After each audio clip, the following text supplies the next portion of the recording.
네. 1차 인구조사가 주는 교훈 이런 제목으로 오늘 민수기 1장 20절에서 46절까지 말씀을 우리가 함께 살펴보려고 합니다. 어, 오늘 본문은 그 이스라엘이 출애굽한 이스라엘이 본격적인 광야 생활을 시작하는 장면입니다. 이스라엘 백성이 이때 전쟁에 나갈 만한 어, 20세 이상으로서 싸움을 할 수 있는 남자들을 계수하는데요. 어, 그 겉으로 보기에는 방금 읽은 것처럼 이 각 지파별로 이 20세 이상의 남자들의 수가 얼마나 되는지를 보여주는 그런 장면인 것 같습니다. 하지만 이 숫자 속에는 단순한 숫자 이상의 하나님의 역사가 담겨 있음을 우리가 보아야 됩니다. 이 이스라엘의 인구 조사 속에 담겨 있는 하나님의 역사의 어떤 비밀, 그리고 또 그 역사를 통해서 우리에게 주시는 하나님의 지혜가 무엇인지를 오늘 말씀을 통해서 우리가 배우기를 원합니다. 오늘 본문의 인구조사를 통해서 배우게 되는 그 하나님의 그 비밀, 하나님 역사의 비밀과 지혜는 첫째, 하나님의 역사는 반드시 성취된다 하는 것입니다. 하나님께서는 그 아브라함을 부르시고 그에게 축복하실 때 그에게 하신 약속이 무엇이었는지 기억나시죠?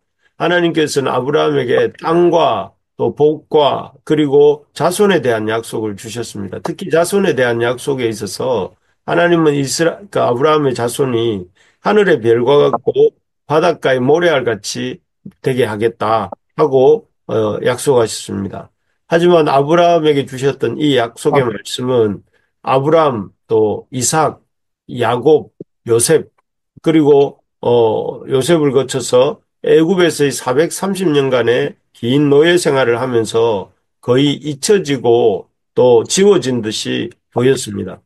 특히 애굽 왕 바로의 어떤 무지막지한 이 이스라엘에 대한 핍박이 있을 때 더욱 그랬습니다. 애굽 왕 바로가 어떻게 이스라엘을 핍박했습니까? 처음에는 이스라엘의 노역을 심하게 했습니다. 심한 노동을 하게 만들고 또 그리고 그 다음에는 남자아이들을 태어날 때마다 죽이게 하고 또 나중에는 아이들이 나올 때마다 그 아이들을 저 나일강에 던져버리라고 명령하면서 그야말로 이스라엘 백성의 씨를 말리려고 또 이스라엘을 완전히 없애버리려고 하였습니다. 그때 참 그 바로의 모습을 보면서 우리는 참 이스라엘이 없어지는 거 아닌가, 이스라엘이 이제 사라지는 거 아닌가 싶을 정도로 그런 힘든 시간들이 있었습니다.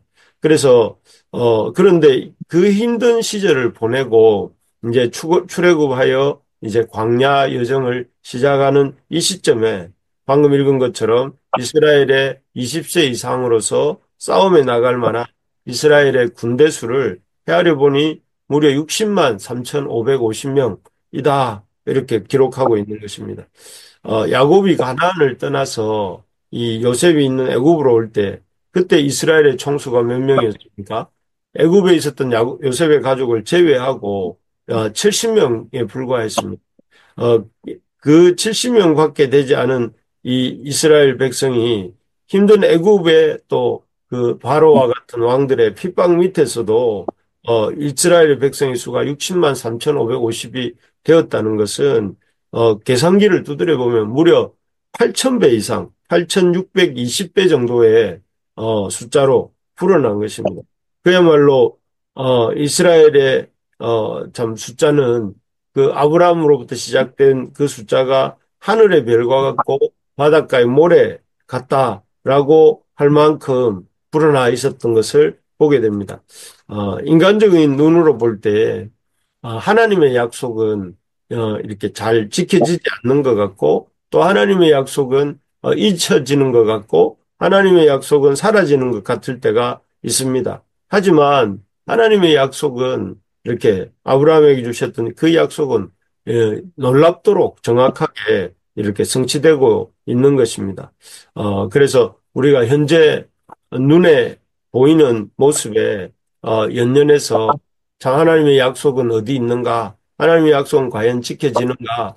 하나님의 약속을 이렇게 우리가 믿을 수 있는가? 이런 생각들이 있다면 이 60만 3,550명이나 되는 20세 이상의 이스라엘의 군대의 수를 보면서 참 우리가 신실하게 그 약속을 지키시는 하나님을 신뢰하고 힘있게 의지하는 우리 모두가 될 수 있기를 간절히 소망합니다. 둘째로 보면 첫째는 하나님의 약속은 반드시 지켜진다 하는 것이고 두 번째로 보면 이 오늘 본문의 인구조사를 통해서 우리가 깨닫게 되는 하나님의 비밀과 지혜는 어, 그 한 지파 또 한 가문, 한 가족의 흥망성쇠가 하나님 말씀에 대한 순종의 유무에서 결정된다 하는 것입니다. 예를 들어 르우벤 지파, 오늘 읽은 르우벤 지파 제일 먼저 나온 지파는 이 그 종족의 수가 20세 이상으로서 싸움에 나갈 만한 사람의 수가 46,500명이라고 여기 21절에 보면 기록되어 있습니다. 46,500명. 르우벤은 원래, 그 야곱의 장자였습니다. 그리고, 원래 그런 것처럼 이스라엘의 장자는 다른 형제들에 비해서 두 배의 기업을 상속받을, 두 배의 축복을 받고 두 배의 기업을 상속받을 권한을 가졌습니다. 그럼에도 르우벤 지파는 다른 지파들에 비해서 이 46,500명이라는 숫자를 보면서, 그렇게 크게, 부흥하거나 축복을 받지 못했다 하는 것을 볼 수가 있습니다. 왜 그럴까요? 왜냐하면 르벤 지파가, 타라카에서 그 서목, 아버지의 첩이죠.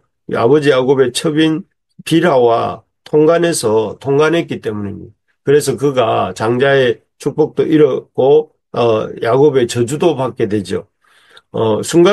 그는 순간의 어떤 쾌락을 위해서, 순간의 이 육체의 만족을 위해서 말씀을 가볍게 여겼던 사람이 르벤의 영향을 받은 가문이었습니다. 그렇게 그가 하나님의 말씀을 가볍게 여긴 죄가 하나님의 축복을 잃어버리는 결과를 가져온 것이고, 결코 육체의 그 어떤 정욕을 따라 살았던 그 삶이, 그러한 어떤, 축복을 잃어버리는 결과를 가져온 것입니다.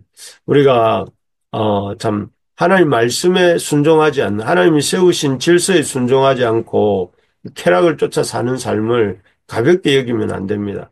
그런 육체의 정욕을 따라 쾌락을 쫓는 삶은 그 결말이 자신뿐 아니라 자손의 삶에도 큰 영향을 준다 하는 사실을 기억해야 됩니다. 그렇기 때문에 힘들더라도 우리가 하나님의 말씀 또 하나님의 세우신 질서대로 살고자 힘쓸 때에 그런 우리에게 하나님의 축복이 임한다 하는 사실을 기억할 수 있어야 되겠습니다.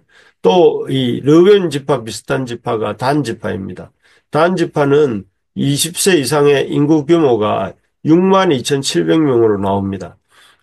이스라엘의 유다 지파 다음으로 이렇게 규모가 큰 모습입니다. 하지만 단 지파는 어떻게 됩니까? 이때까지는 그렇게 유지하지만 훗날 이스라엘 12지파의 사이 가운데서 이 단 지파가 사라집니다. 그 이유는 그들이 가나안 정착 시에 하나님의 주신 그 약속의 땅, 분배받은 땅에 정착하지 않고 우상 숭배를 일삼다가 이리저리 이렇게 떠다니면서 우상 숭배를 일삼다가 결국 사라지게 됩니다. 아무리 받은 복이 많아도 주님의 그 하나님의 약속하신 자리를 지키지 않고 떠나서 방황하면서 우상 숭배를 일삼으면 그 축복이 다 사라지고 결국은 허무하게 된다 하는 사실을 보여주는 지파가 바로 단 지파입니다. 그래서 하나님께서 주신 복을 가지고 참 이렇게 잘 간직하지 않고 하나님이 주신 자리에서 살고 또 그 주신 복을 이렇게 지키면서 살고자 하지 않을 때 그가 가진 복들이 단 지파가 보여주는 것처럼 허망하게 사라질 수 있다 하는 것을 우리가 기억하면서 주님이 약속하신 자리, 주님이 있으라 하시는 자리에 있고자 힘쓰는 우리 부르심의 가족들이 되시기를 주님의 이름으로 축복합니다.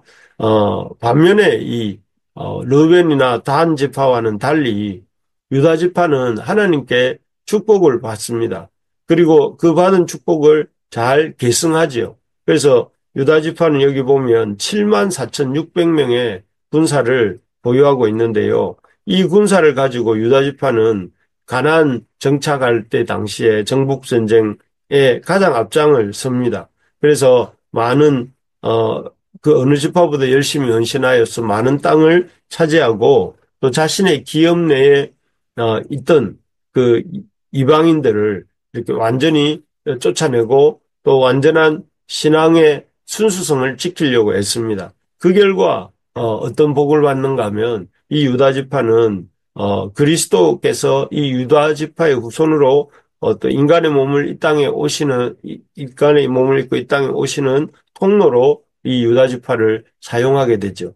유다 지파의 어떤 참 이 모습은 하나님이 주신 것들을 귀하게 여기고 또 하나님 말씀에 순종하고자 힘쓰며 또 헛된 우상과 또 헛된 세상의 것들과 섞이지 않으려고 애쓰는 자에게 하나님께서는 그에게 놀라운 축복을 허락해 주신다 하는 것을 볼 수가 있습니다. 우리가 참 이 유다 지파처럼 하나님 말씀을 귀중히 여기고 또 하나님이 참 명하시는 일들을 기쁨으로 감당하면서 그렇게 하나님 말씀 앞에서 머물 때에 하나님께서 축복하시는 그런 하나님의 백성들이 될 수 있다는 사실을 우리가 마음에 새겨야 되겠습니다. 오늘 말씀을 맺겠습니다. 1차 인구조사, 이스라엘의 1차 인구조사를 통해서 하나님께서는 우리에게 하나님의 약속은 어떤 어려움이 있어도 반드시 이루어진다 하는 것을 기억해야 되겠습니다. 하나님의 그 약속의 내용은 바로 하나님의 자손이 하늘의 별과 같고 바닷가의 모래알과 같이 되겠다 하셨던 그 약속입니다. 그래서 우리 모두에게 이와 같은 하늘의 별이 되고 별과 같이 또 이렇게 땅의 모래와 같이 우리를 이렇게 풍성케 하실 것을 믿는 우리가 되어야 되겠습니다. 둘째로 하나님이 이 인구조사를 통해 주시는 교훈은 참 하나님의 이 축복을 받고 한 지파가 흥하고 망하고 또 성하고 쇠하는 그 기준은 하나님 말씀에 대해서 순종하는가 아닌가에 있다는 것. 불순종할 때는 르벤이나 단 지파와 같이 될 수 있고 반면에 주님의 말씀에 기꺼이 순종할 때에 이 유다 지파처럼 놀라운 복을 받는다는 것을 기억하면서 우리 모두가 하나님 말씀을 귀하게 여기고 힘있게 순종하고 또 그렇게 삶으로 우리뿐만 아니라 우리 자녀들과 우리 모든 가문이 복을 받는 그런 복된 우리 부르심의 가족들의 가정이 되시기를 주의 이름으로 축복합니다. 아멘.